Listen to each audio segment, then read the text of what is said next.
અમરેલી દામનગરમાં ભાજપ નેતા પર થયેલા હુમલાનો મામલો, જેમાં ધારાસભ્ય જનક તલાવિયાની હાજરીમાં થયો હતો હુમલો. કોંગ્રેસ નેતા અને પૂર્વ ધારાસભ્ય પ્રતાપ દુધાતે પ્રતિક્રિયા આપી છે. આ બાબતે જિલ્લામાં કાયદો અને વ્યવસ્થાની કથળતી સ્થિતિ બાબતે તેમણે નિવેદન આપ્યું છે. ખાતમુહૂર્ત કાર્યક્રમમાં ભાજપના મહામંત્રી પર હુમલો થયો. હુમલો કરનાર ભાજપનો કાર્યકર અને બેંકનો ડિરેક્ટર છે.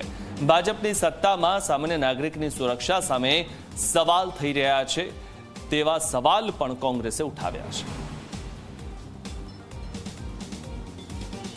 ભારતીય જનતા પાર્ટીના દામનગર શહેરના ભાજપના મહામંત્રી મારનાર, બેંકના ડિરેક્ટર,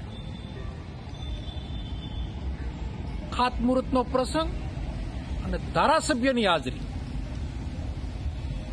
કઈ દિશામાં અમરેલી જઈ રહ્યું છે,